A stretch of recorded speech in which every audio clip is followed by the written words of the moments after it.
We are on Joy News on TV. Good morning and welcome to News 6. Coming up within the next 60 minutes, Northeast Regional House of Chiefs asks President John Dramani Mahama to lift curfew in Walewale and environs. We have details of that this morning on News 6.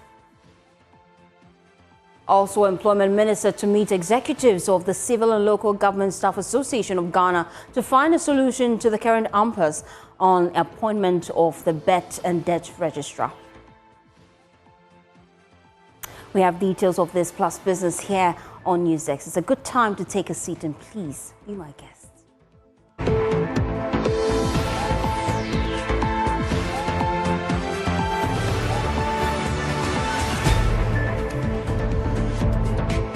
Thanks for choosing us. We are your home of independent, fearless, and credible journalism. Now, we start with the Overlord of Mamprugu and the President of the Northeast Regional House of Chiefs because he is urging government to lift the curfew imposed on Walewale and its surrounding areas.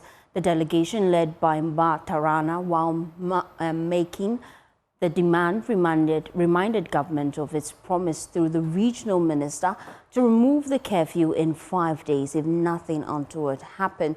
The curfew imposed due to security concerns along the Bolga-Walewale highway has had devastating impact on the local economy and the community, bringing socio-economic activities to a halt. Last Sunday, the Nigerian overlord of the Mamprugu traditional area, who is at the same time the president of the Northeast Regional House of Chiefs, received a delegation from the Vumo regent. Their mission to the palace was to convey the happenings, unfortunate happenings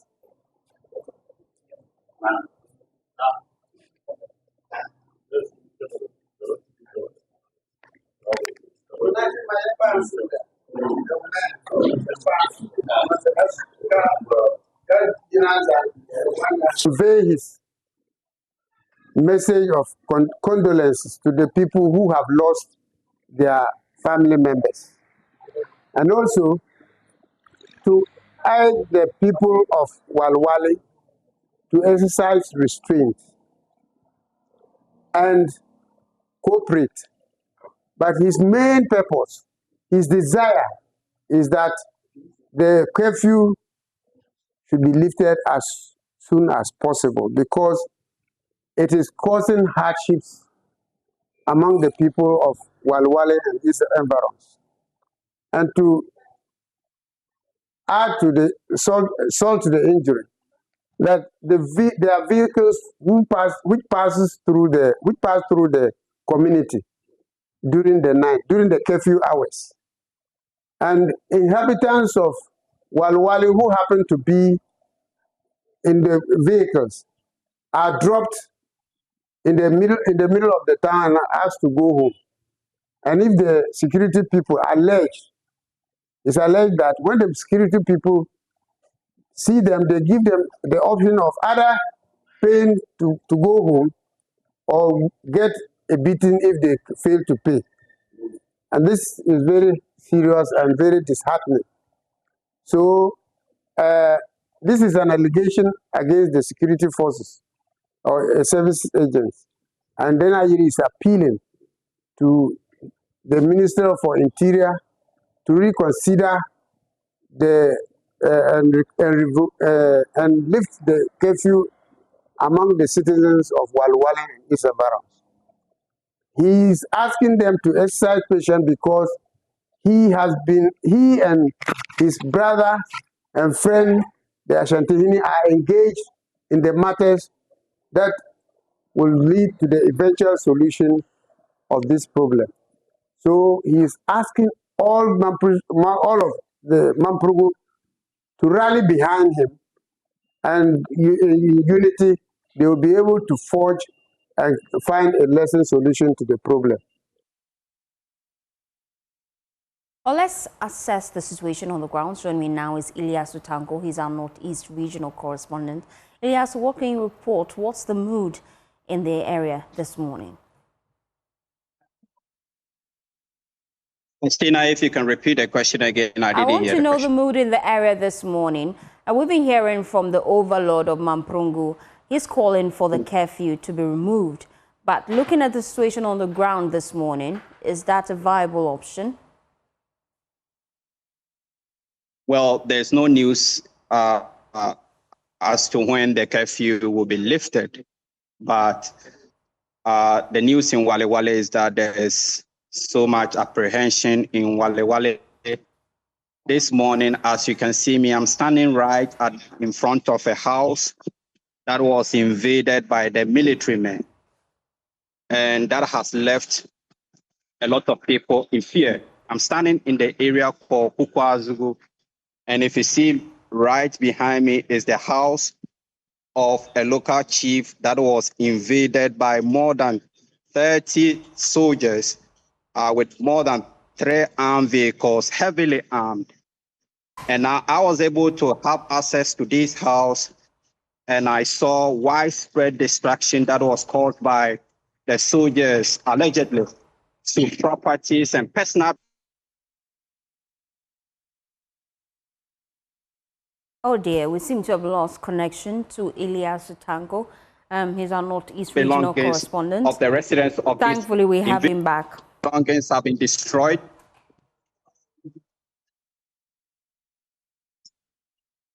Goodness. Elias, your network is better now. You can make your point. Yes, I've seen that personal belongings have been destroyed in one of the rooms. The military men allegedly went in and essentially using knife to cut open everything, including chairs, that the people do not know exactly what the military men were looking for. And all the ceilings, most of the rooms of the ceilings were also destroyed, allegedly by the military men who stormed this particular house. Over here is a store belonging to a local welder who is operating in this particular house. As we understand, the doors to this particular shop was closed, and we understand the military men forcibly opened this particular room and entered. We do not know exactly, according to the residents, what the military men are looking for. And this is not the only story that we are hearing in Walewale. We are hearing several stories of people, private houses being invaded allegedly by heavily armed soldiers. Yesterday in the night, one person who suffered diarrhea and was going to visit, to attend to nature call. The soldiers saw him and invaded his house. He was forced to come out to explain what he was doing. And that brought a lot of fears to residents in Walewale here. So because of the curfew, people have restricted their movement in Walewale. Socioeconomic activities have been heavily impacted. People have refused to come out to open their shops. School children, for instance, in Logre and Kukwa, have refused to go to school because of the presence of the soldiers in their community. And so there's widespread apprehension. People are afraid by the presence of the security forces in Walewale. And if you look at the town, it's almost 10 a.m., but people's shops are closed. People are still afraid to come out of their houses. So this is the situation currently in Walewale. Just before I let you go, Elias, so just for our audience who may have just tuned in and they're not aware of the background of this story, take us down memory lane. What actually triggered this alleged attacks by the military?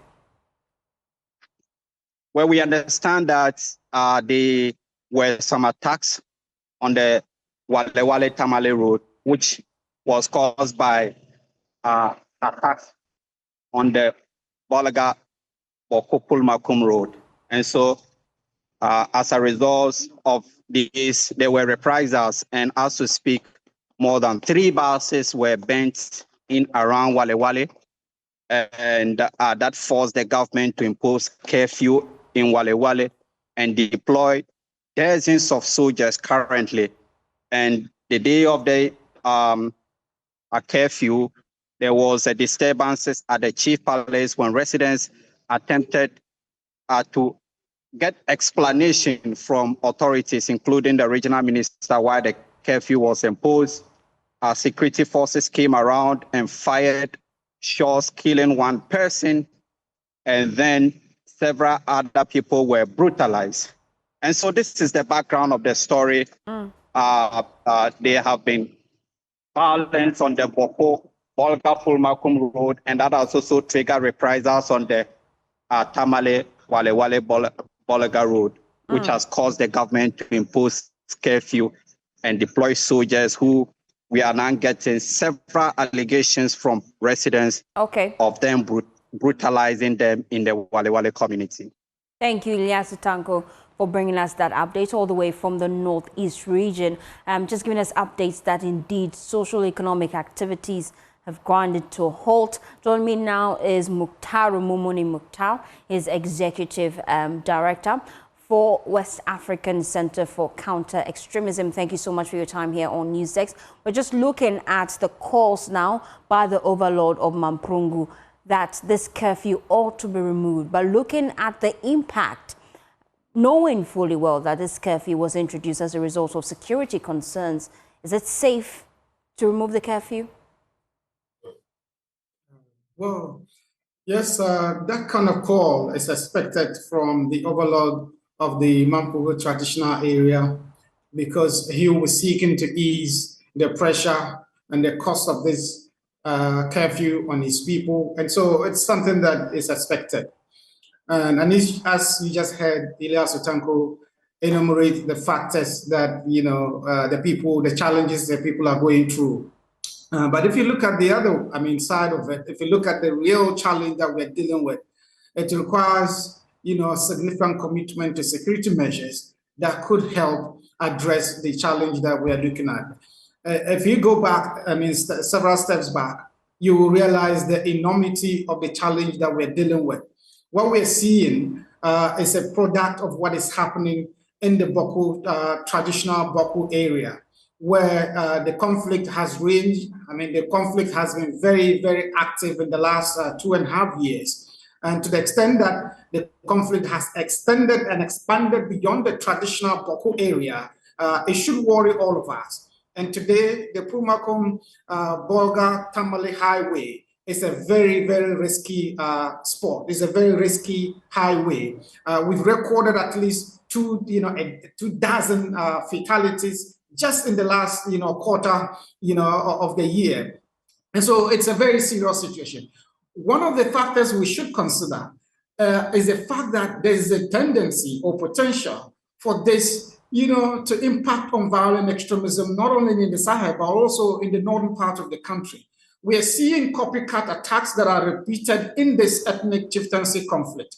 In the last attack that triggered this curfew, we saw the killings of not just Ghanaians, but also foreigners, including Burkinabés and Togolese involved in this. This is a significant departure from what we have been seeing in the last couple of years. We have also seen the feature of pervasive fear, and the qualitative analysis point to the fact that this is, has gone beyond what is normally what is characteristics of the conflict in Boko. People bent beyond recognition, bases bent in a manner that we haven't seen before. And so we are moving into a realm that could prove beyond state control. And so we need to, kind of summon some, measures that are adequate to address and stop this from going beyond state control. And so I think that what we need to do going forward is to have the state cultivate a more collaborative approach together with the traditional authority, with the overlord of the Mamprugu traditional area, the overlord of all the other traditional areas that are involved, to ensure that it is not just measures coming from the state, but measures that are collaboratively decided on, and that the people and all stakeholders involved buy into that, and so there will be enough goodwill and support. Any situation like this requires everyone, including citizens, to commit and make sacrifices to ensure that we walk through and go through this process and bring back normalcy and peace to the area. So I understand this hardship that they are involved in, but we need everyone to be committing to ensure that the area comes back to stability and peace in the area. But given that the curfew was imposed as a result of security concerns along the Walewale highway. Is this the right time to review that curfew? The curfew is less than 10 days at the moment, and there has been a 12-hour curfew, 6 p.m. to 6 a.m. curfew. And I think that depending on what the reality is on the ground, it will require reviewing. But I'm not sure that we are there yet. It's too early to be able to say that the curfew needs reviewing in terms of easing the curfew. I think that we might have to give it a bit more time to analyze and also to engage. There has to be a very, very collaborative approach to dealing with it. Another bit of this are concerns raised by residents, the alleged military invasion and assaults. How do you prescribe we deal with this issue? It is very worrying. It's worrying that we are having the security officials, on the back of this, engaging in human rights abuses. But in cases like that, there's always the potential that the rights and citizens of people will be abused to the extent that people could lose their lives or could be hurt, in terms of impairment for longer periods of their life. It is not something that should be part of it. We have to be very measured. All security measures that are put in place in this area must be human rights compliant to ensure that you do not attract negative and destructive backlash from the local population. Because the more you do this, the more people would focus on these other aspects of it rather than the key issues that are troubling the area. And so we have to be human rights compliant in implementing the measures to curb the insecurity in the area. Thank you so much, Mukhtar, for your time here on Newsdesk. He's Executive Director for Counter-Extremism, West African Center for Counter-Extremism. Thank you so much for your time. Now, away from this, the Salaga Magistrate Court will today deliver judgment in a case involving 3 accused persons, all students of Salaga Senior High School in the East Gonja municipality of the Savannah region. The accused face 3 charges: possession of a firearm and ammunition without authority, threat of death, and causing harm. The incident in question occurred during a routine school entertainment event on the 8th of February when 2 groups of day students from Bembe and Salaga town had a scuffle. Now, all 3 have pleaded guilty to the charges and their pleas have formally been recorded. Let's engage our correspondent on the ground from the Savannah region. Isaac Noya joins me live with more on this. Isaac, what can you report? Yes, currently both parents and administrators of the school, including friends of the accused, have all gathered here waiting for the judge to come in and settle. I will speak those who were not part of the incident. We are told majority of them are from Bembe and the Salaga towns. Have all gathered here, and I can tell you, whatever happens in court today, whether they really pray in favor of the accused or will be a pray in the town of Savannah. There were initial 20 of them who were arrested, 17 granted bail. What's the update on that case? Yes, what the police said from the beginning was that they were to do screening and possibly go through those that they would screen and to put them before court. And also to investigate the other 17 to know if they were in any way implicated. But I will speak, the police haven't said anything about the other 17. So they are still investigating and it will come out at the right time when they have the information regarding their involvement. But I will speak, the 3 accused are those that are still being held in court. Remember the last time they appeared in court, they were granted bail. And I will speak, the parents of these children have tried their best to see how they could work it out when they pleaded guilty before the court. And we're looking forward to the outcome of that case in court. I'm sure you would be engaging the parents, especially when the verdict is given. And we'll be bringing you that updates at 12 p.m. when we come your way with Joe News today. Now, away from that, Employment Minister Dr. Rashid Pelpo is expected to meet leadership of the Civil and Local Government Staff Association of Ghana today to find a solution to their industrial action. CLOCSAC, we know, is on strike. They are protesting the appointment of Samuel Adumbotre as the registrar of Births and Death Registry. Now we'll update you on how this goes in subsequent bulletins because we're keeping our tabs on that and our reporters are on the ground. Away from that, an Accra High Court has rejected the West African Examination Council's application for a stay of execution concerning the order to release withheld WASSCE results on December 30th, 2024. WAEC announced the withholding of results for approximately 10,000 WASSCE candidates across various subjects, citing alleged involvement in examination malpractices.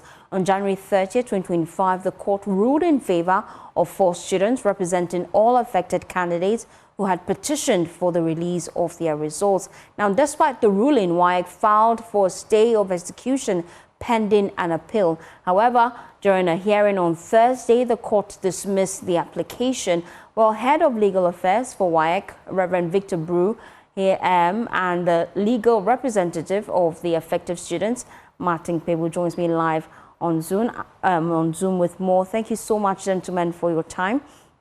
I'll start with you, Reverend Victor Brew.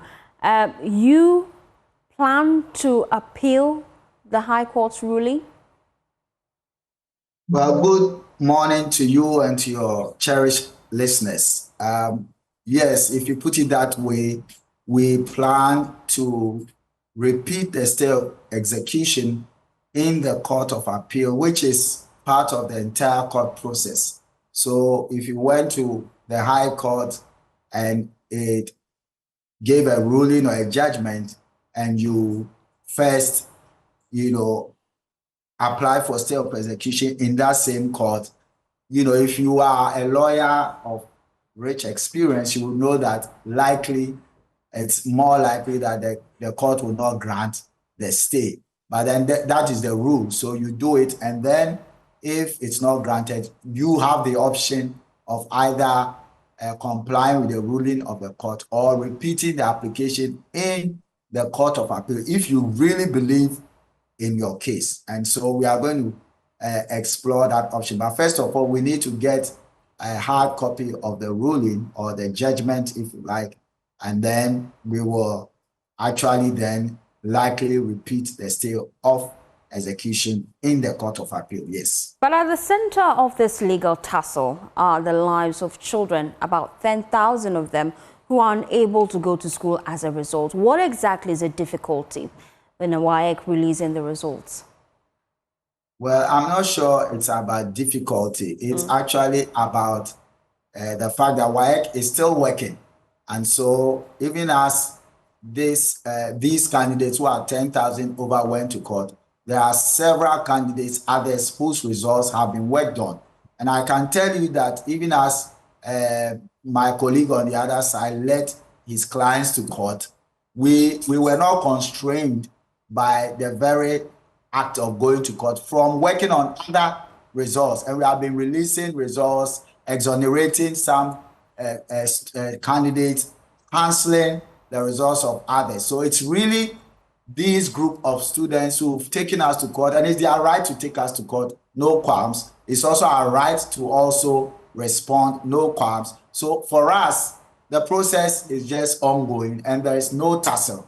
It's just that in a democracy, people have a right to ask why we took this action. If they are not satisfied, they can go to court. Nobody should stop them. And we also have the right to also respond to the court and exhaust all the processes. That is what it's really about. It's not about a tussle. And then it's also about our children and the entire society getting it clear that no matter what happens, we will have to uphold the integrity of the results of exams. We should not be pushed into a situation where people would cheat, have their results withheld for further investigation so that you don't cancel the result of an innocent person or let go the results of somebody who has cheated. That is really the process. And so whilst we are doing that process, I think that no amount of media, court action or demonstrations should cause us to release the results of persons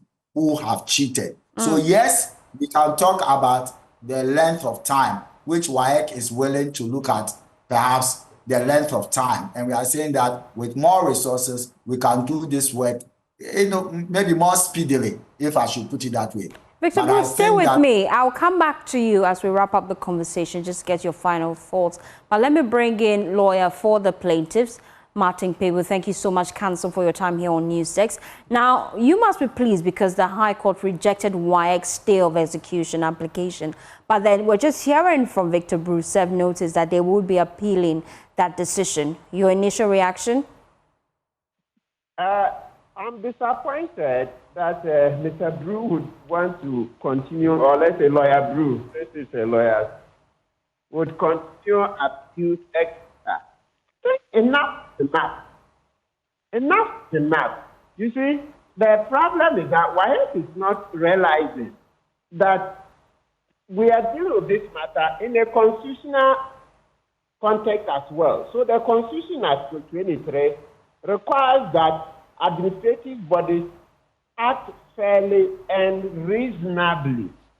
Fairly and reasonably. So, my sister, as we're speaking now, more than 1 month on, WASSCE is not able to tell my clients, you, Esumesi or Benteng, you copied, you had foreign material, etc. They are not able to tell the specific crime. WASSCE is engaged in speculative let's say, cancellation of results. I'm telling you that we went to court and finished this court matter. WASSCE could not produce one charge, a single charge against any of these students. So it's just not on. The Constitution says WASSCE must act reasonably and fairly. Where is the reason and where is the fairness? When you keep counting somebody, you keep taunting the person that he's engaged in the examination malpractice. Then sometimes you say examination irregularity. Meanwhile, you cannot tell specifically what the person did. What is the candidate's charge? Ask Lawyer Brew. Where is the charge? I had a meeting with Lawyer Brew before we came into court. We're in court for 3 weeks. Court is done. They've not been able to stick a single charge on any of my clients, 10,522. Not one single charge. Please, let's use the Constitution. Now, let me bring in Victor Brew at this point in time, just to get responses for lawyer Martin Pebu. Lawyer Martin Pebu is concerned that you have not put forward not a single charge against his client, over 10,000 of them. The law says you must act reasonably and fairly. Martin Pebu says you are breaching the law. Yes, thank you very much for putting that question. I don't agree with my learned friend on the other side. The point is this, that we usually would upload the results. Candidates will see against their subjects withheld, and then candidates would have, even prior to taking of the examinations, been made aware of the rules regarding the examinations, that if you copied, if you brought in mobile phone, if you did XYZ, this would be the likely consequences. So it's not as if they don't know the rules right from the get-go. So they know the rules. Yes, but he's concerned that you haven't charged any of his client. He says not a single charge. That is not wholly accurate. I must say that we have written to the various candidates and indicated that, look, your results in, let's say, English or maths, you would have checked and realized that maths has been withheld, English should have been withheld, and therefore you should come and respond to issues of examination malpractice in maths or English. Perhaps maybe what he's talking about is to say that, specifically to say collusion, or to say you brought in mobile phone and so on and so forth. That we can, we can say, yes, we could be more detailed with that. But as to whether they didn't know that the issue has to do with, let's say, malpractice in English or maths or XYZ, that will not be wholly true. So we can look at being more detailed with the specifics, I must say, but not to say that they are totally unaware of what the issues are regarding particular subjects. Councillor Martin Pebu, let me come in at this point and just get your initial reaction. Are you pleased with Victor's response? Absolutely not. Absolutely not. So you see, he's considered that they've not been able to give us the specifics. You see, he's considered. And now the action is over. So with the court action over, that's the judge saying that they must release the results, they can no longer try my client. No, the matter went to court. If they had any charges against my client, they were supposed to bring that to the court so that the court will see that, oh, this is an ongoing process, so please, Pebu, you and your 10,522 candidates, go back and answer. But throughout, they couldn't levy any specific charges. So the judge said, oh, that's not our law. So please, why it released? So let's be very clear, madam. Your news should be that WASSCE doesn't have jurisdiction to try my clients again because we've gone to court and finished. A court order has been made. So WASSCE can continue. I understand WASSCE continues to invite candidates to come. My candidates are not passed. If WASSCE invites any candidate, any of my candidates, will be compelled to bring an action in contempt against WASSCE because the court order is being made. The judge has held that WASSCE has no key to release the result. So WASSCE cannot invite my clients again. Let me finalize with Victor Brew. You've heard Martin Pebu. You want to appeal the case. What's your response? I must correct something. I respect lawyer Martin Pebu's standing in legal practice, but unfortunately, I'm not able to agree with him on the tangent he's moving. He knows very well that in court practice procedure, you cannot say that because a court has given a judgment, therefore you should just comply with it. He has been practicing for years. I expect him to educate the public accurately that WASSCE has a right to repeat the stay of execution in the Court of Appeal. Leaving this information out, with due respect to my learned friend, is rather not, I would say it's disingenuous, to say the least. He should educate and educate well so that his clients don't have an impression that the process has come to an end, leading them to, they then going haywire. That is not right. My friend, Mr. Martin Pebu, I feel you should educate well and tell the public that WASSCE has a right to repeat the stay of execution application. And if it's not granted, then the process continues, but not to give the impression as if this is the end of the road. That is not correct. Thank you, Reverend Victor Brew. He's head of legal affairs for WASSCE. Joining me earlier was Martin Pebu, his legal representative of the plaintiff. You're still watching NewsDesk. We'll be back with more. Please stay tuned in.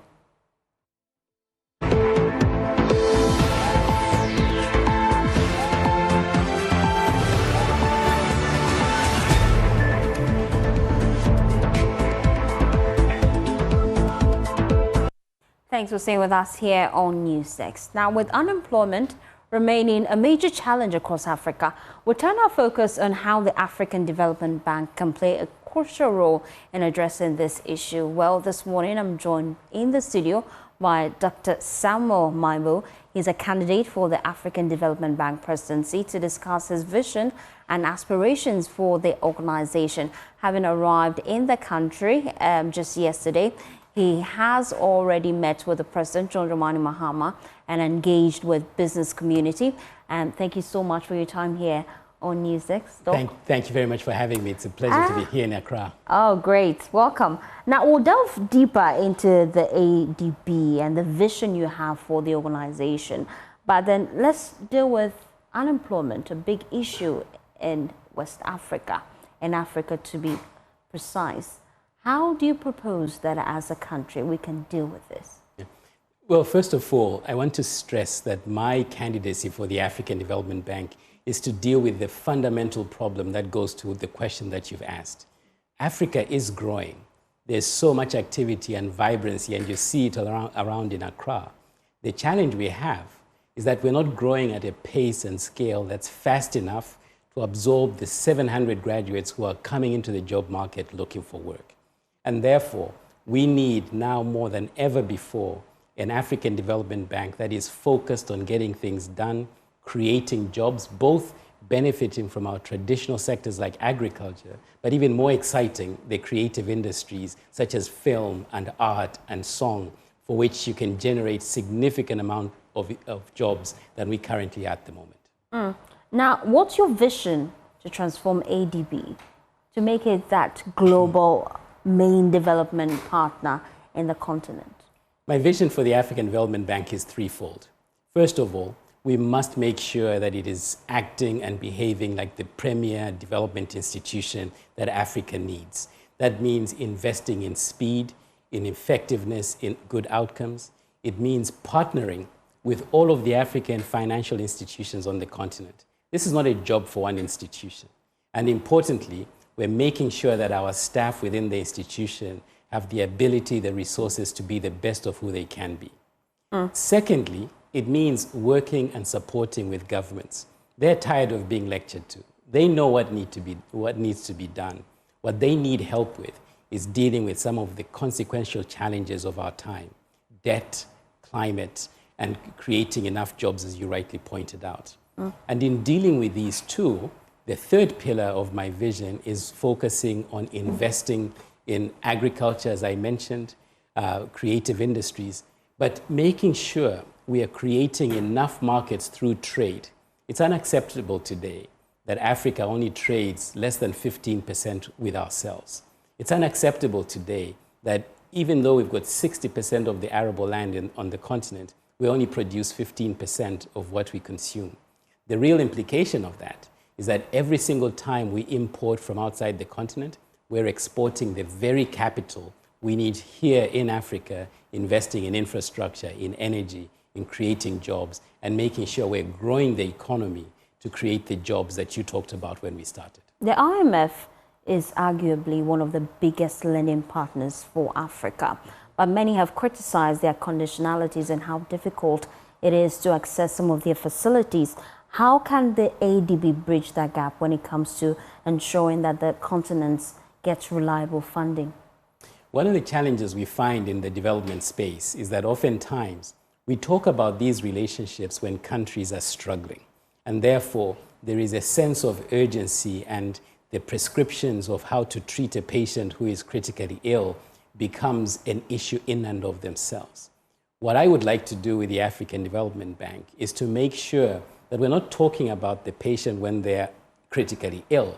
We need to talk about the patient long before they get to the hospital. We need to be talking about how do we invest in a growth strategy so that we finally break this cycle of aid and debt and aid and debt to one that is about growth and prosperity and transformation. It can be done. The only challenge we've had is that we have not had a proper accounting of the resources that we have on the continent. We haven't really invested in the fact that the median age on the continent is only 19.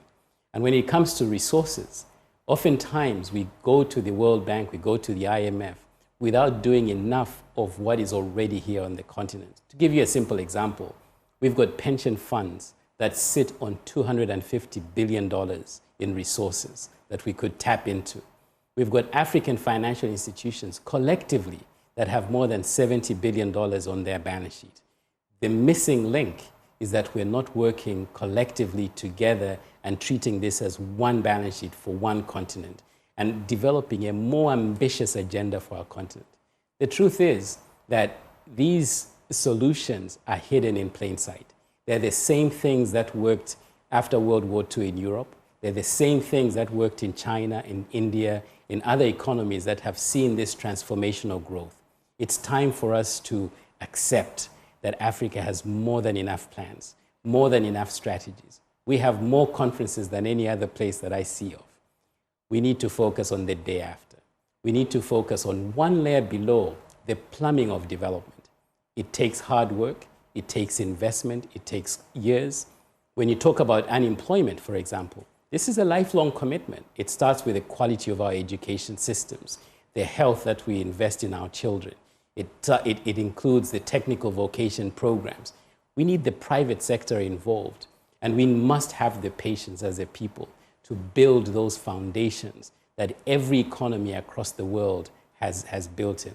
In fact, if you'll allow me, my dream is for politicians across the continent to say certain things are off the political debate. We should not be debating education or health or social protection programs or disaster risk insurance. Those are foundational. I have no problems competing on the quality of the pillars or colors of a house. We can compete on the quality of services, but not the foundational stuff. And that's where I would like to take the African Development Bank. All those areas where we're not looking for glory, we're just building as strong a foundation as we possibly can for our children and our grandchildren. You say some of the key challenges the continent face are hidden in plain sight, but really, can Africa be debt-free? Absolutely. I have no doubt about that. And partly because oftentimes when we talk about debt, we only talk about debt as a singular source of financing for everything else. I studied finance, and the reason I love finance is that it reminds me of chemistry. If you combine your debt, your equity, your natural assets, then you begin to see your financial condition differently. You begin to distinguish what is really a solvency problem from a liquidity problem. But at the same time, any accountant would tell you debt is only one side of the balance sheet. We don't spend enough time on growth. To give you a simple example, if we are trading only 15% amongst ourselves, if we simply increased that to say 30%, 40%, all of a sudden we are giving each other capital to invest. We're beginning to grow our economy. If we're $1 trillion economy with as limited energy as we currently have, imagine what we do when we double that sources of energy. But it's detail. It's the type of things that in development people are unwilling to spend time on. To give you another example, we've got state-owned enterprises that have provided services, whether it's water or electricity. $1 billion hasn't been collected. And this is not because people aren't willing to pay. It's because we haven't taken the time to make it easy for people to pay, to invest in basic technology, to collect that revenue. We are losing as a continent $90 billion to illicit financial flows. We need collectively as a people to talk about the level of debt on our balance sheets alongside other sources of finance. Understand as a government that individually, no single government has enough resources to finance development. We've got to bring in the private sector. We've got to make it easier for them to develop. And far too often, we spend so much time creating tax incentives and facilities for foreign investors to come into our countries without dedicating as much time to make sure that our domestic enterprises are enjoying the same facilities, the same tax breaks that they need. They're not going anywhere. They're going to stay here. They might expand to the neighboring countries, but we need to double down on the domestic private sector so that we can clear the stock of debt we have that is inhibiting our ability to pay for education, to pay for health. But mark my words, debt isn't supposed to go away, right? Debt is an instrument for growth. Every company does that. There is a healthy amount of debt, but the bigger issue is how do you invest it? Are we investing it in a way that generates revenues? And that's what the African Development Bank should be. It should be the facilitator in chief, the syndication vehicle in chief, so that every single sector we are providing enough seed funding, enough knowledge, enough capacity for economies to grow, but immediately partnering with the private sector.